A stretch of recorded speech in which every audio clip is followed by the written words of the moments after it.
پرونده امروز داستان یک زن جوان جذاب به نام لوز ماریا لوپز است که با رویایی رمانتیک آغاز شد، اما به صورت یک مشت خاکستر در کیسه‌ای که در یک چاه فاضلاب انداخته شد پایان یافت.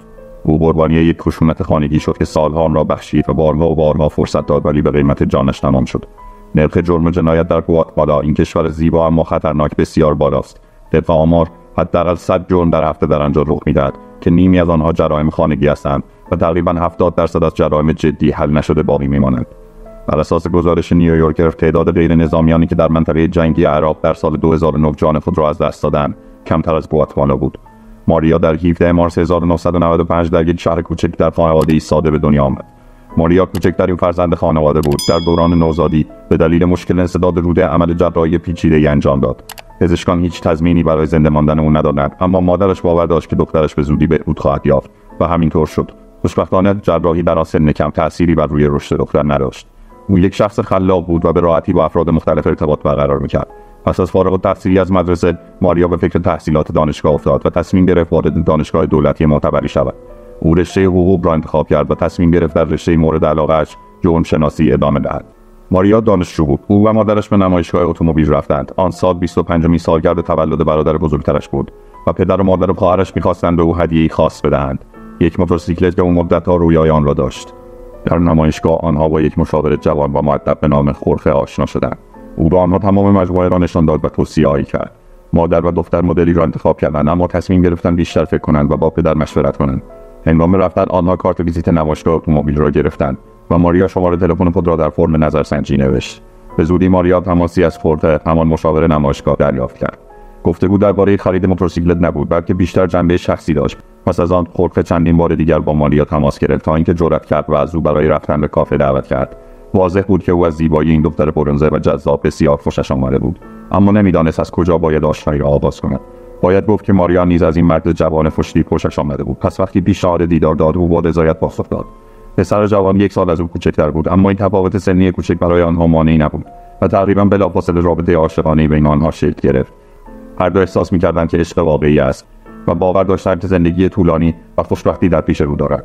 تنها پس از چند ماه زوج تصمیم گرفتند با هم زندگی کنند و هرچند والدین آنها با این عجله موافق نبودند، جوانان به زودی ازدواج کردند. حدود 6 ماه بعد آنها عروسی خود را برگزار کردند و تنها نزدیکترین افراد را به جشن دعوت کردند. به طور عجیبی مشکلات آنها از روز عروسی شروع شد. در شرکتی که قرار بود جشن آنها را برگزار کند، اتفاقی افتاد که تقریبا باعث به هم خوردن جشن شد. آنها مجبور شدند مبلغ قابل توجهی پول اضافه پرداخت کنند تا عروسی در زمان تعیین شده برگزار شود. افرادی که خورخه را از نزدیک می‌شناختند، او را به عنوان فردی گوشه‌گیر، بی‌اعتماد به نفس و گاهی پرخاشگر توصیف می‌کردند. او واقعا مشکلاتی در کنترل احساسات داشت و به خاطر آن خورخه دوستان زیادی نداشت و روابط ضعیفی با جنس مخالف برقرار می‌کرد. با این حال وقتی با دختر رویاهایش ملاقات کرد، تمام تلاش خود را کرد تا عشق او را به دست آورد و سپس عجله کرد تا ازدواج کند، از ترس اینکه مبادا او را از دست بدهد. والدین ماریا از همان ابتدا با شک و تردید به دامادشان نگاه می‌کردند.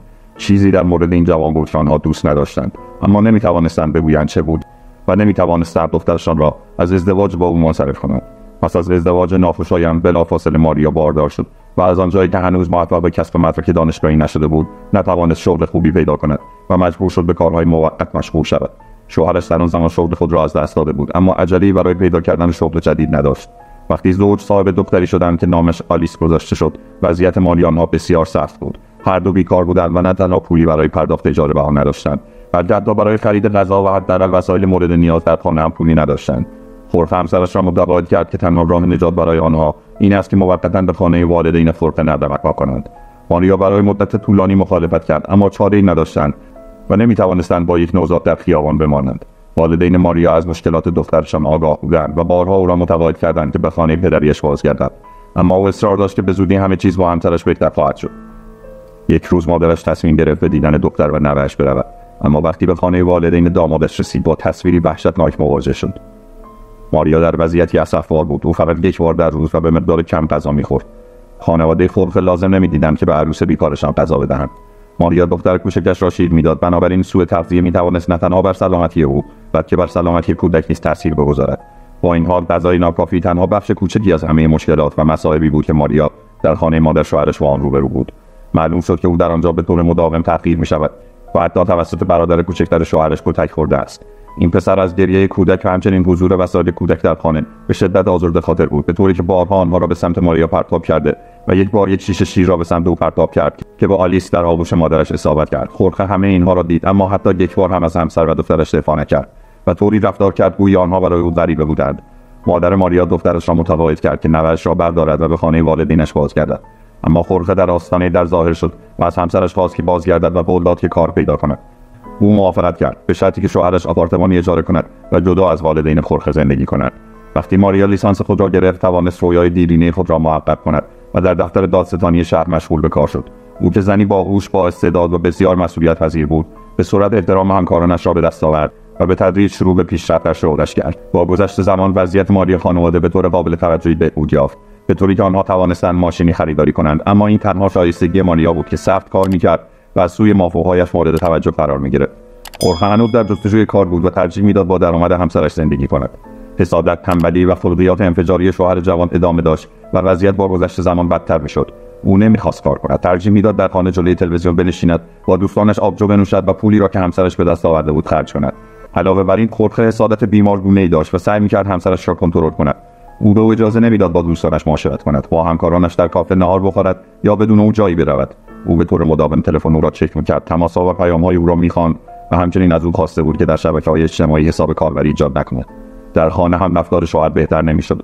او بی دلیل دعواهایی به پا می‌کرد و همیشه همسرش را مقصر تمام مشکلات و دردسرای خانوادگی می‌دانست. خورخه گاهی اوقات دست به خشونت می‌زد و اشکالی در آن نمی‌دید.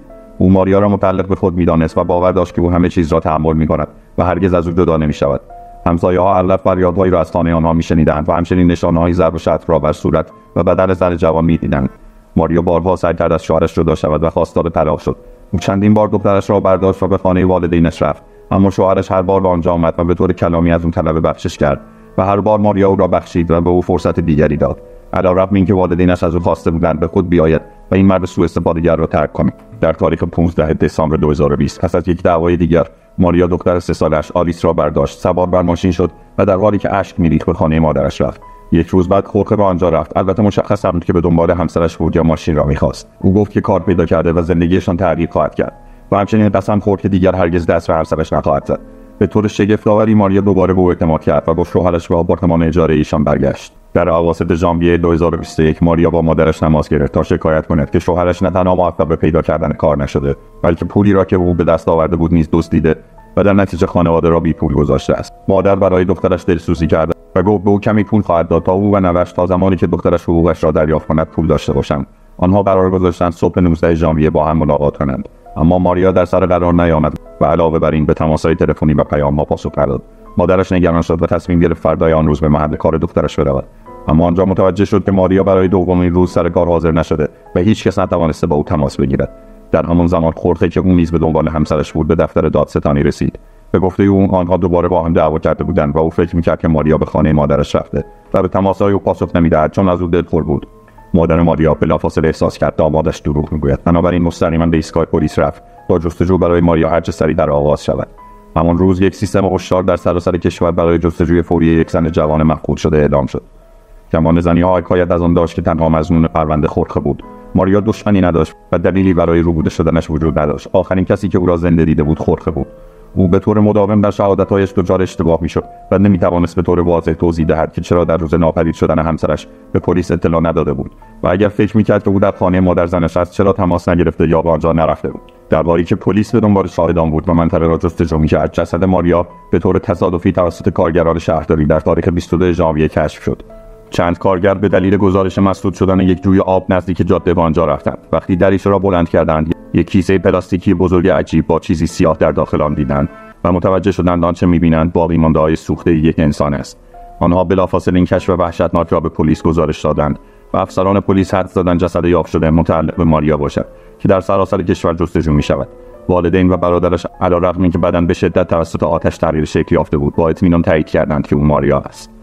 علیرغم اینکه بدن به شدت سوخته بود، کارشناسان پزشکی قانونی توانستند تعیین کنند که زن به شدت کتک خورده و علت مرگ او خفگی بوده است. این موضوع با خونریزی‌های داخلی، چندین شکستگی و ذرات خون بسته شده در بینی و دهانش مشخص شد. علائم عمیقی روی گردن او وجود داشت که نشان دهنده خفگی بود. والدین قربانی هیچ شکی نداشتند که دامادشان دخترشان را به طور وحشیانه به قتل رسانده است. خورخه بلافاصله بازداشت شد و انگیزه او برای این عمل ننگین در حال بررسی بود. در هنگام تحقیقات مادر ماریا وایس ترسناکی را ارائه داد که به صورت ناشناس توسط کسی که در همسایگی دختر و دامادش زندگی می‌کرد برای او فرستاده شده بود. به نظر می‌رسد این شخص بارها شاهد دعواهای خانوادگی زوج بوده و این بار تصمیم گرفته بود که دعوای آنها را ضبط کند. در وایس ضبط شده به وضوح شنیده می‌شود که ماریا به طور مایوسانه فریاد می‌زند و برای کمک گریه می‌کند، در حالی که در پس زمینه صدای گریه‌های بچه کوچک به گوش می‌رسد. اگر آن شاهد بلافاصله به پلیس زنگ می‌زد، شاید ماریا الان زنده بود. مردی که وایس را ضبط کرده بود نه تنها با پلیس تماس نگرفت، بلکه حتی به خانه‌ای که فریادهای وحشتناک از آن به گوش می‌رسید نیز مراجعه نکرد. پلیس نیز نتوانست آن شخص ناشناس را ردیابی کند. خورخه همچنان به بیگناهی خود اصرار می‌ورزید و می‌گفت که شخصاً همسرش را در آن روز به سر کار برده و پس از آن ماریا ناپدید شده بود. تصاویر دوربین‌های مداربسته واقعاً نشان می‌داد که ماشین آنها به سمت محل کار ماریا در حرکت بود، اما به دلیل شیشه‌های دودی نمی‌توانست به طور واضح تعیین کند که چند نفر در ماشین بودند. همچنین هیچ یک از دوربین‌ها نشان نداد که ماشین توقف کرده و ماریا از آن پیاده شده باشد. کشف بعدی جالب در خانه زوج اتفاق افتاد، جایی که ردهای زیادی از خون شسته شده و آثار کشیده شدن چیزی روی زمین پیدا شد. این نشان می‌داد که جرم وحشیانه در همانجا اتفاق افتاده بود. وقتی تکه‌های ریز پوست سوخته در صندوق عقب ماشین پیدا شد، پلیس مطمئن شد که قتل کار خورخه است.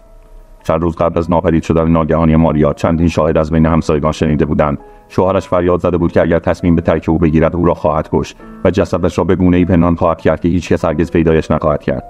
در نهایت تحقیقات تصویر وحشتناکی از جرم را بازسازی کرد. قتل در شب 19 ژانویه 2021 رخ داد. روز قبل زوج دعوای بزرگی داشتند و خورخه دوباره به خشونت دست زد. او چندین بار همسرش را کتک زد و باعث شد او فریاد بزند و برای کمک گریه کند. این فریادهایی بود که همسایگان شنیدند، اما متاسفانه به پلیس زنگ نزدند. خورخه پس از کتک زدن ماریا بینی او را شکست و به سر او آسیب زد. سپس او را خفه کرد و تلاش کرد تا جسد را مخفی کند. برای این کار بدن را به حیات خلوت کشید، با مایع آتش آویخته کرد و آتش زد. با این حال خورخه انتظار نداشت که این کار انقدر دودآلود باشد و بوی سوختن گوشت و مو چشمانش را بسوزاند. او از اینکه همسایه‌ها متوجه شوند و به آتش نشانی یا پلیس زنگ بزنند ترسید، بنابراین به سرعت آتش را خاموش کرد. باقی مانده‌های سوخته را در پلاستیک پیچید و سپس به دنبال مکانی مخفی رفت که فکر می‌کرد جسد هرگز پیدا نخواهد شد. وحشتناک‌ترین چیز این بود که خورخه تمام این جنایات را در مقابل دختر کوچکشان انجام داد که به دلیل سنش اگرچه کاملا نه، اما متوجه شده بود که چه اتفاقی در حال رخ دادن است. کودک که در آن زمان 3.5 ساله بود کتک خوردن و جرم را دید، همانطور که از فریادها و گریه‌های کودک که روی نوار هم ضبط شده بود مشخص است.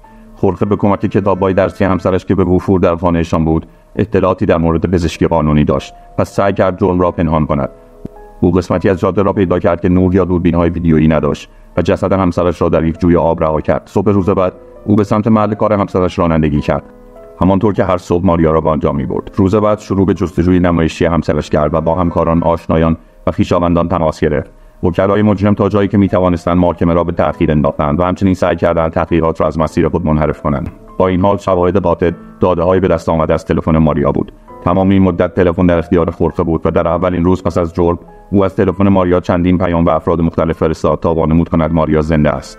با وجود تعداد زیادی از شواهد جنجالی، دادستان خواستار حداکثر مجازات ممکن برای عامل جرم شد. جلسات دادگاه و روند دادرسی به دلیل همهگیری کرونا به طور مکرر به تعویق افتاد، اما در اکتبر 2022 متهم سرانجام به جرم قتل وحشیانه همسرش مجرم شناخته شد. مرد به 50 سال زندان محکوم شد، هرچند خودش گناهش را نپذیرفت. سرپرستی آریس کوچک به پدر بزرگ و مادر بزرگ مادریش داده شد که اعتراف کردند حالا معنای اصلی زندگیشان نوه شماست. ممنون از تماشای شما. لطفاً عضو کانال شوید و فراموش نکنید زنگوله را روشن کنید تا داستان‌های جدید و عجیب و سراسر جهان را از دست ندهید. تا ویدیو بعدی، خدا نگهدار.